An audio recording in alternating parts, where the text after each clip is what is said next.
Chapter 9, The Scarlet Deluge. That fall, Paul Revere did organize a spy system. 30 artisans, mostly masters, from all over Boston were the center.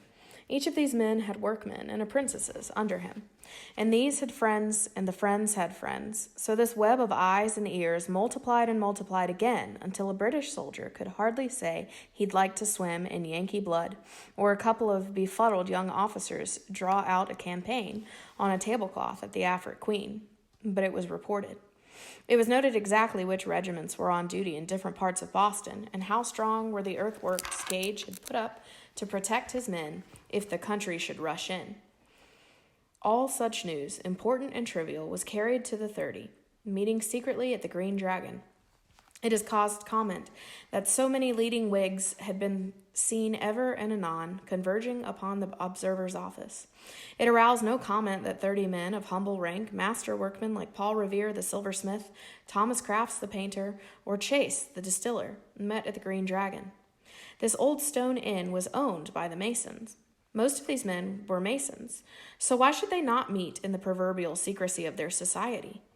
Every time they met, each man swore upon the Bible that these meetings be kept secret, that anything they discovered of British plans should be told only to the 4 men who were looked upon as the leaders of the Boston Whigs.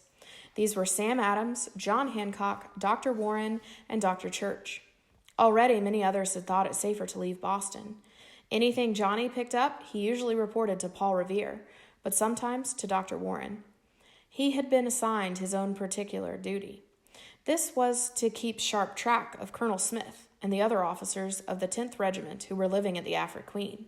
As long as Goblin was stabled there, no one was suspicious if Johnny hung around the stables, the yard, and the kitchen. He was on good terms with the British grooms, and by good luck, from the point of view of a spy system, intimate with the colonel's horseboy, Dove. "Don't you lose track of that Dove, Johnny," Paul Revere commanded him. "For if ever the British marches out to attack us on Colonel's horseboy, might as well know something is happening in advance." Every day, Johnny knew what orders were given to the 10th, and he knew other boys and men and women and girls were as careful watching the actions of the other 10th regiments in Boston. Lydia, the handsome black laundress at the Queen, extended his own eyes and ears into the very bedrooms of the officers, and often as he helped her hang up sheets, she would tell him this and that, but nothing of any value, until one day she called him out of the stable where he was grooming Goblin. "Johnny boy," she called, "you help me hang up these here sheets and I'll give you a sweet." "What's up?" he whispered as soon as he had helped carry out the heavy basket of wash. "Last night, just before bedtime, Colonel Smith, he sent for me, 'cause he says I sent up a shirt that wasn't his. And that there Lieutenant Stranger, he was standing by the fireplace thinking of his colonel for permission to go on to the little business. He was looking real happy like young folks do as they are allowed to attend a party. But a little business might be anything. Yes, but Stranger, he likes fighting real good. He ain't no cardboard soldier like some of these other British boys." And he whistled, happy as a robin, as he went to his own room. And he sat up for an hour or more, writing letters and tearing them up and writing again. And this morning he sent off one to Miss Lavinia Light by Dove. But these scraps of papers I got in my pocket are his trials and errors. I can't read. And he did tear them up. But here they are. Lydia, give me your pocket. She unpinned the little calico bag from her waistband. Johnny stuffed it inside his jacket and ran back to the printing office. It took no time to put together 2 letters which Stranger had written and discarded. First he had written Miss Lavinia. Johnny knew he was dancing attendance on her, a rude note bluntly declining her invitation to a frolic, which on the 15th of December would follow a military concert. Today was the 12th. "Evidently," said Rab, "he explained too little in his first letter and too much in his next. So he tore them both up and tried a 3rd time." Rab, Mr. Lorne, and Johnny all had their heads over the drawing board where the second letter was pierced together and spread out, and the first part was missing, and he had never finished it. As Lovelace said so long ago, "I could not love thee, dear, so much I loved I not honor more. 'Tis honor only, my dear, my very dear Miss Light, which forces me to decline your most gracious invitation for the 15th of December.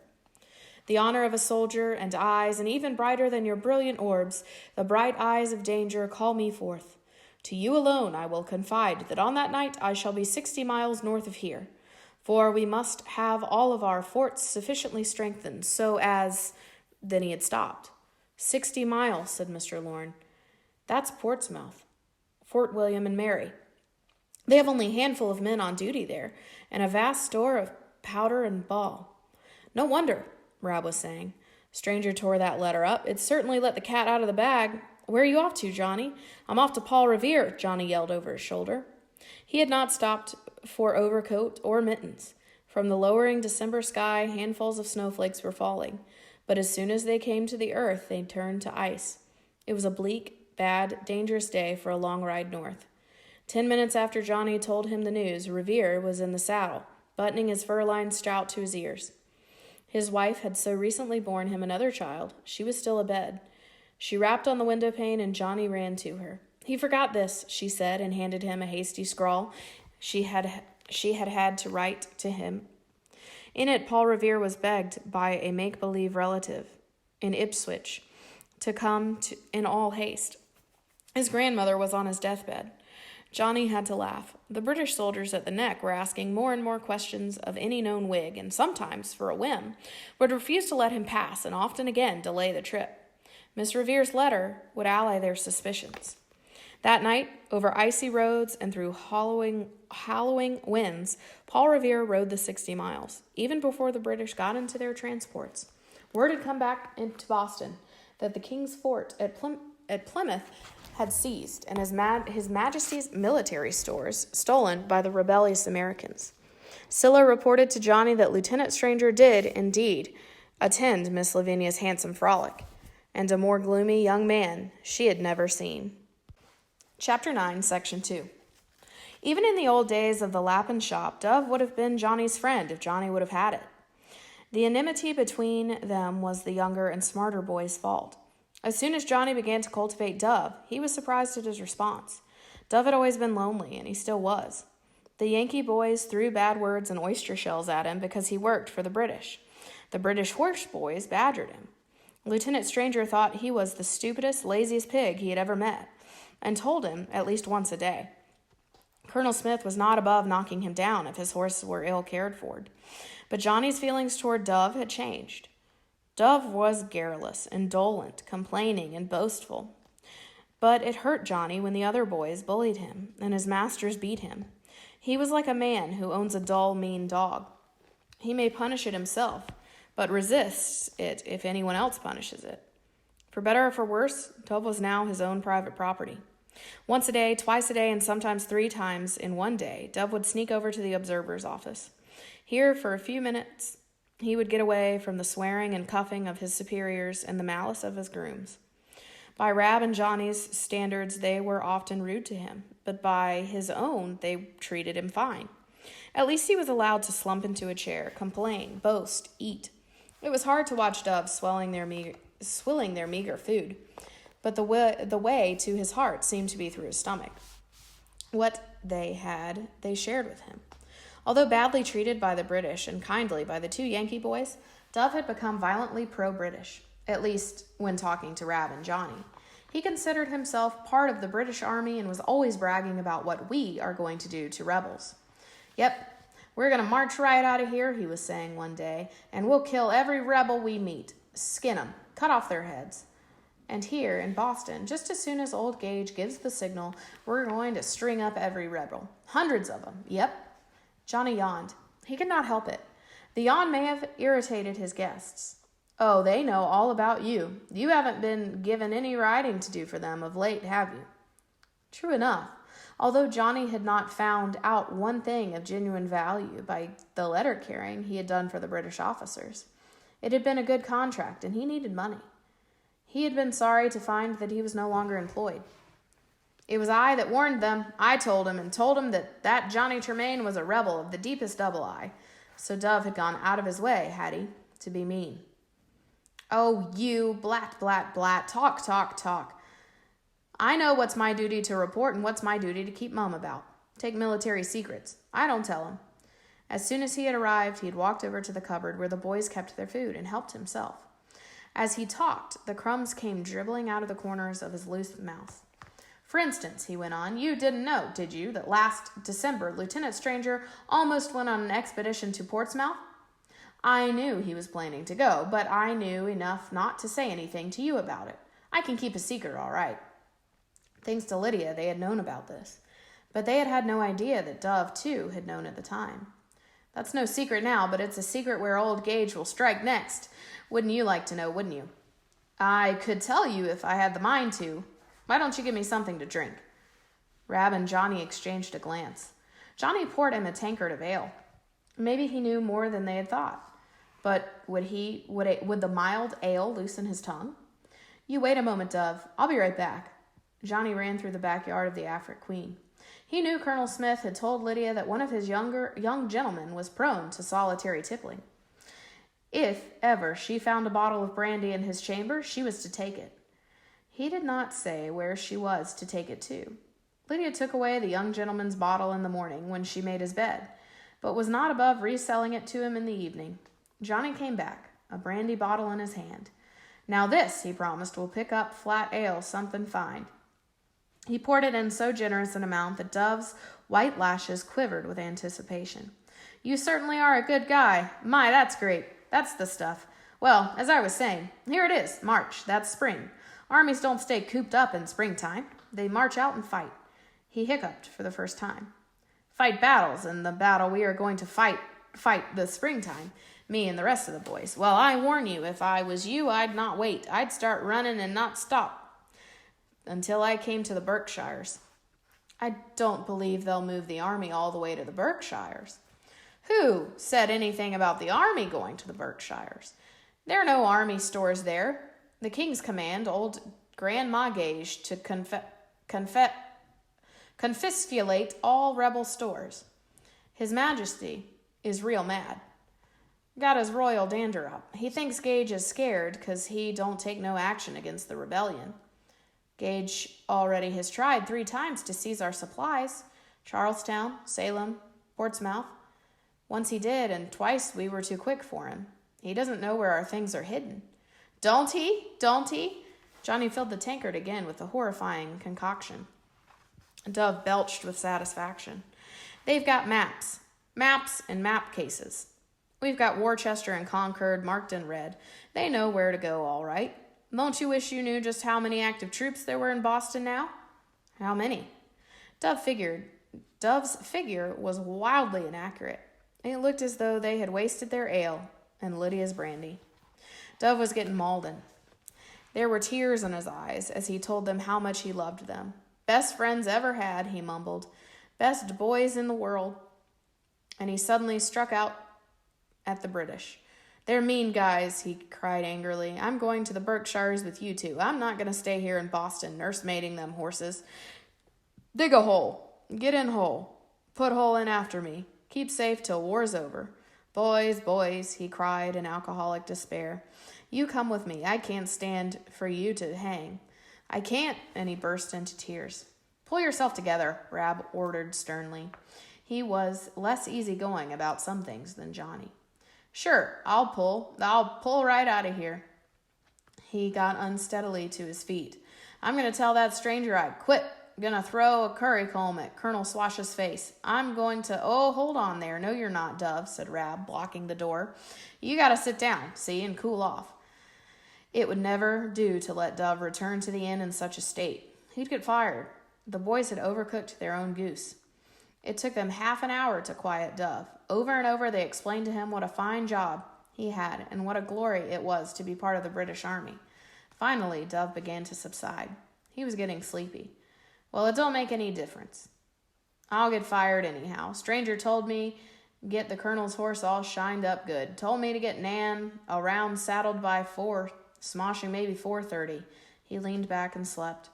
Looks like I'll have to do his work for him, muttered Johnny. We can't let him get fired. It's 4 now. Oh, that swill pig, that louse. And he ran from the stable. Before this, he had often helped Dove with his work. The colonel had 2 horses, a heavy yellow charger called Sandy that he had brought with him from England, and the light pacing mare Lieutenant Stranger had picked out for him after he had decided Goblin wouldn't suit. Nan, the second horse, had easier gaits than the old war horse. The colonel much preferred her for hacking about Boston. but she was not yet well trained for drums and volleys. The colonel, a poor horseman, never risked his dignity on her when he went out with the troops. Then he rode Sandy. Nan was beautiful and affectionate. Sandy, sweet-tempered, old, and wise. Johnny liked them both. As Dove slept, Johnny worked and whistled.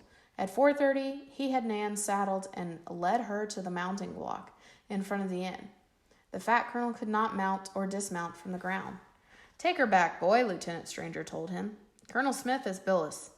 Then he noticed it was Johnny, not Dove, and his handsome face brightened. He asked no questions. "Look you," he said, "run fetch your horse, and I'll take Nan. I want to show you how to jump." Stranger had already told him of the hurdles at the foot of the common. Johnny had wistfully watched red-coated officers schooling their horses over them. He had not dared try them himself. He was afraid that they would order him anyway, but no one would order away any friend Stranger cared to bring with him.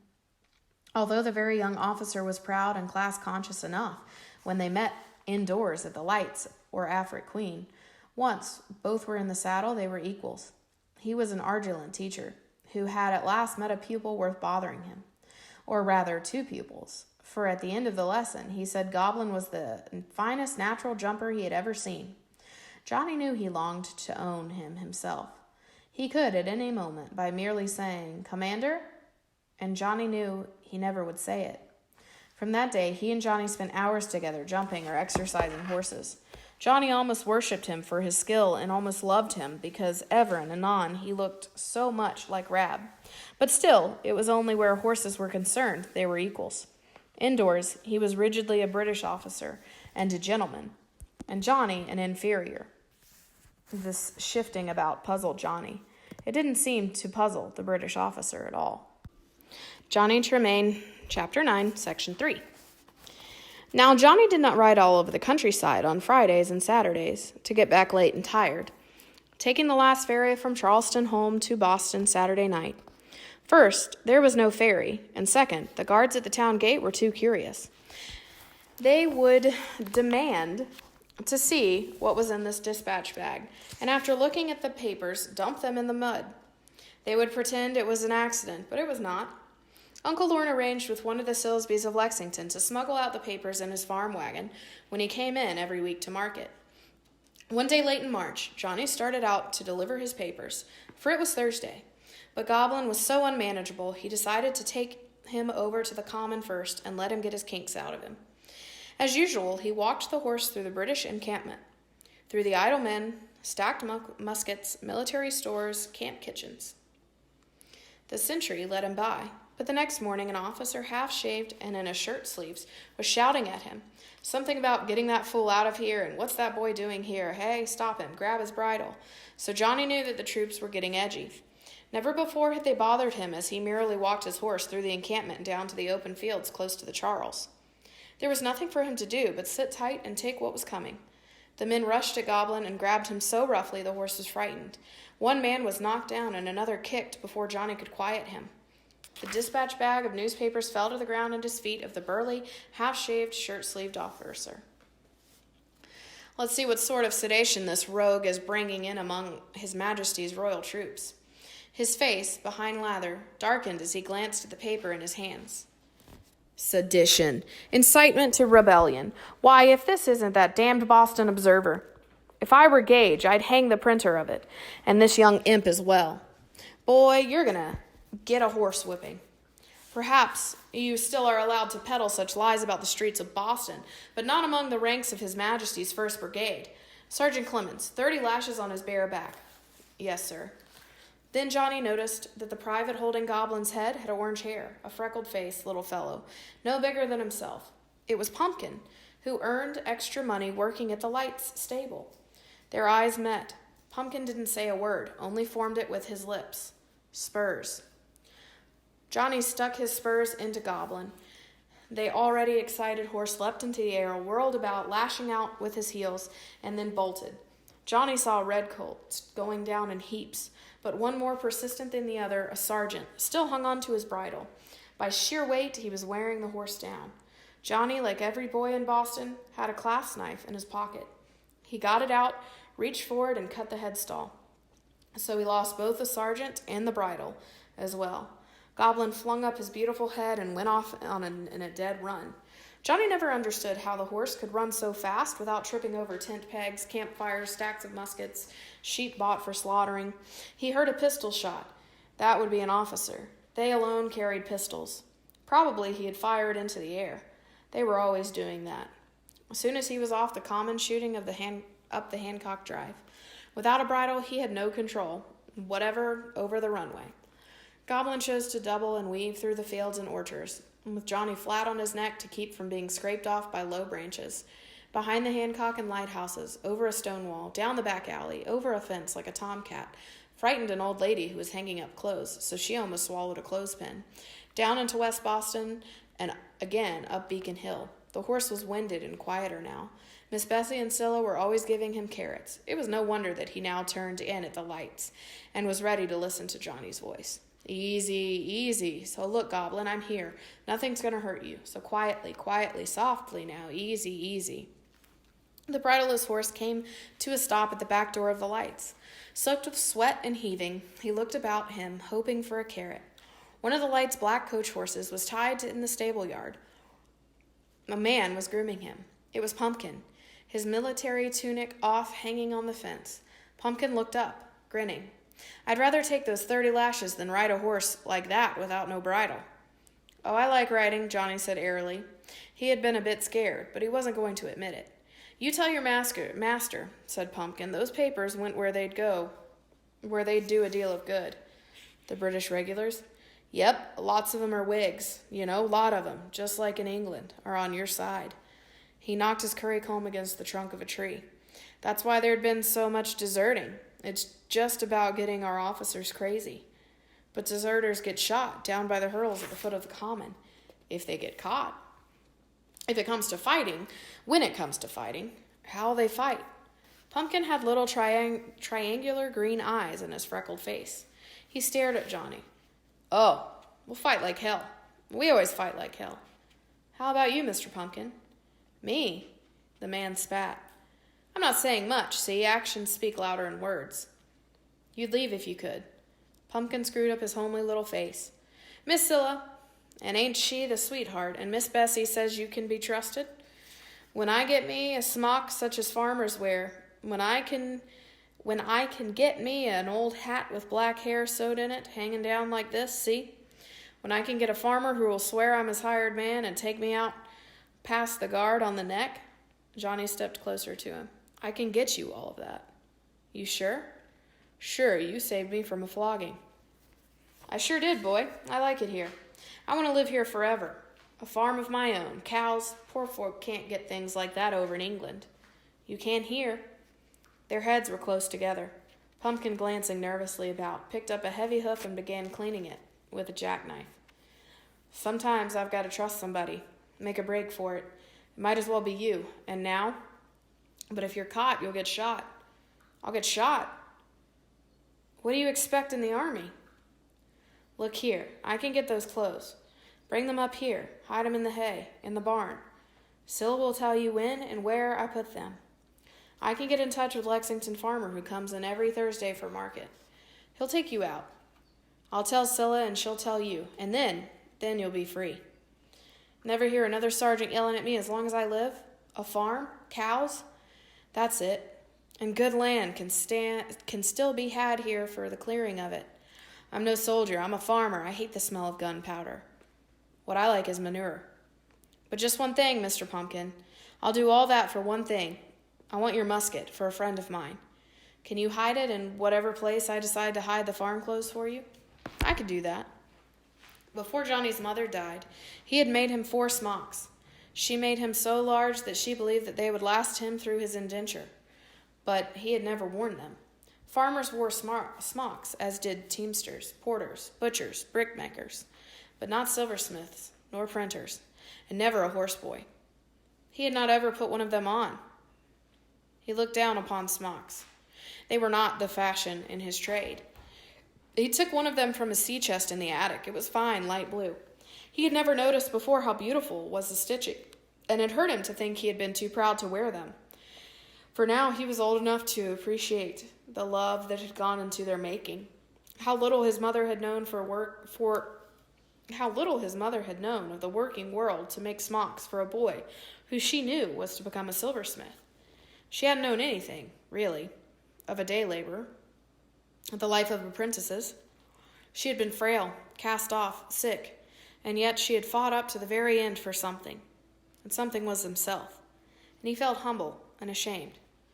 A hat and an old black wig were not hard to find. He'd sewn them together as best he was able. There was a pair of Uncle Lorne's old breeches. Aunt Jennifer said he might have, but he confided only in Rab. Rab must see to it that the uncle, who every week smuggled out copies of the Observer, also took out the British Deserter. 10 days later, Scylla told him the farm clothes he had hidden in the hay were gone, and Pumpkin had left behind him his musket and uniform. The musket was smuggled out to Lexington by Rab's uncle.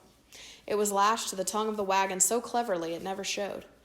But the British deserter did not show up in his blue smock and false hair to ride out of town with Rab's uncle. He seemed to have completely disappeared. At first, the British were much excited in search of Boston from end to end. When Pumpkin had gone a week, Johnny stopped worrying about him. Doubtless he was found some other way of getting out of town. Rab did not say much when Johnny showed him the musket he had got for him, but his eyes glowed. Johnny trained in a silver shop to do such work, made a bullet mold. Together at night, behind locked doors, they cast bullets. From where they squatted by the hearth of the attic, they could hear the carefree laughing, singing, and sometimes darkening quarreling of the officers billeted at the Afric Queen. All over New England, people were casting bullets. There was little lead. Women were taking their beautiful pewter from dresser shelves, stoically watching it melt in crucibles. Porringers, tankers, spoons, teapots, and had been reformed into bullets. And Jennifer herself gave Rab her pewter. Much of it had been in her family for 100 years. She loved her pewter, but she stood dry-eyed and looking, for her a little stern, as she saw it disappear in Johnny's crucible. Gunpowder was even harder to get, but all over New England, saltpeter, sulfur, and charcoal were being ground into paste, made into gunpowder. It was going to be needed. Each Minuteman had made his own bullets and then the cartridges to find his own gun. The powder and ball were rolled up in the paper cylinders. Uncle Lorne contributed bound copies of sermons to be torn up for paper. But this paper was too tough. The soldiers had to bite the end off of the cartridge before loading it into his gun. Half of the powder was poured into a pan. The rest of it, and the bullet and the paper, were rammed down the barrel. The sermons were so tough that not even Rab's strong teeth could get through them. Luckily, note paper was more delicate. Scylla collected a basketful of notes that the British officers had written Miss Lavinia. Rab's bullets were wrapped in an assortment of invitations to balls, protests of undying adoration, crude sonnets comparing her to Diana and Aphrodite. Once Johnny recognized Stranger's schoolboy hand. From now on, when the man drilled at Lexington, Rab would have a box full of cartridges. And as he said, "Thank God, a decent weapon in my hands."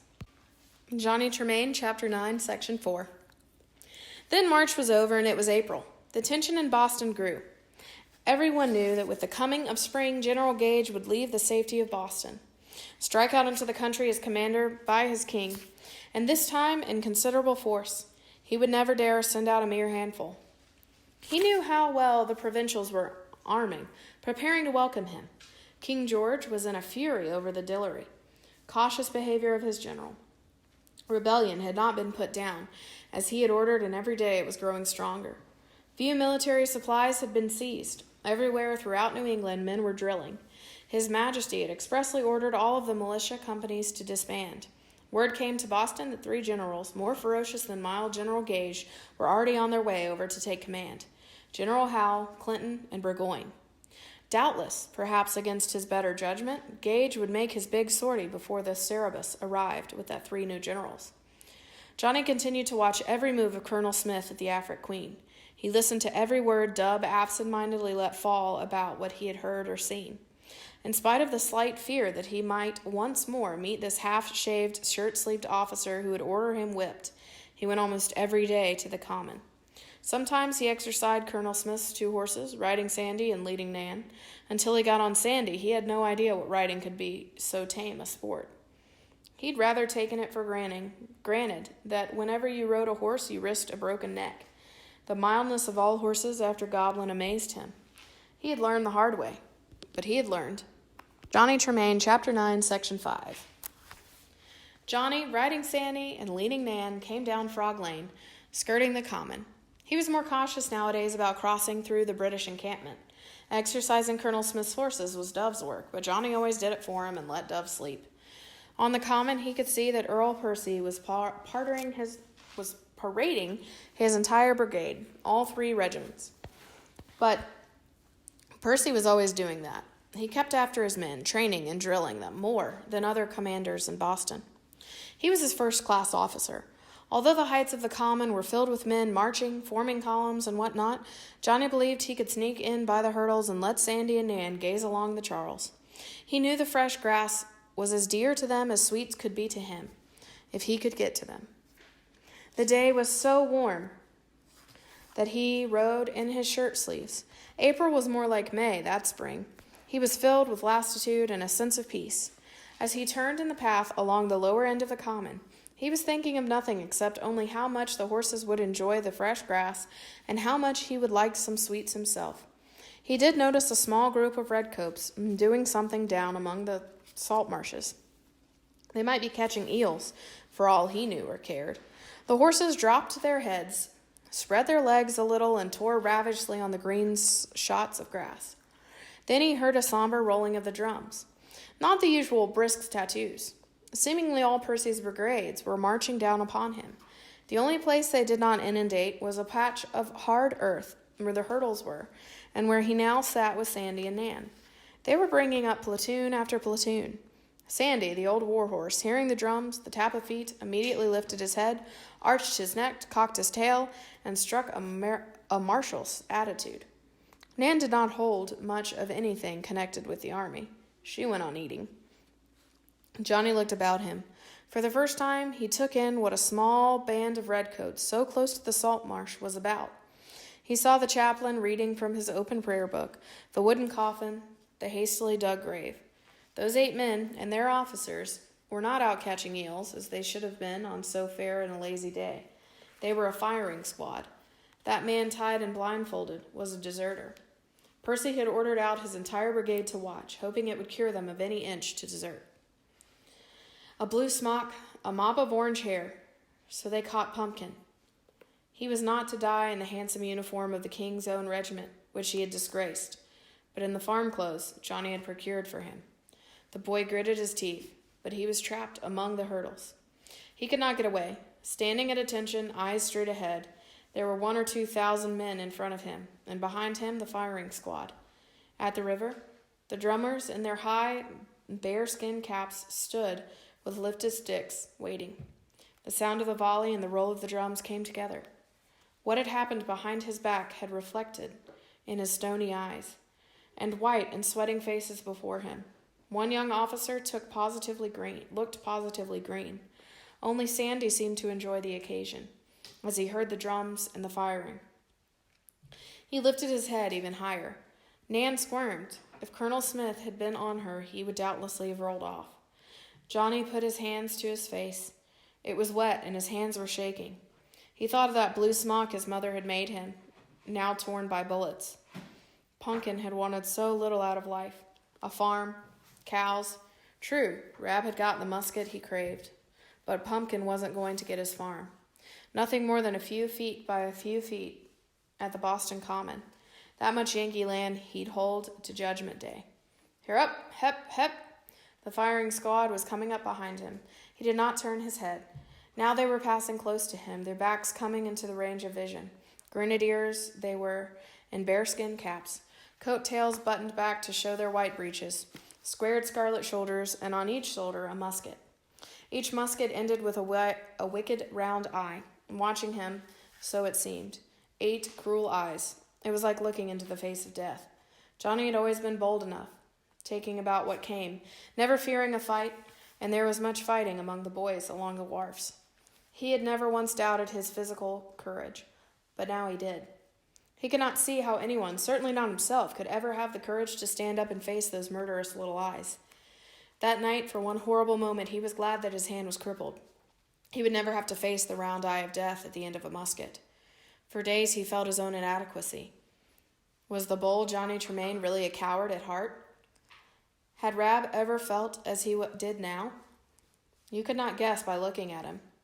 If he had had any qualms, he would never mention them. Johnny decided to do the same, but Pumpkin's death badly unnerved him.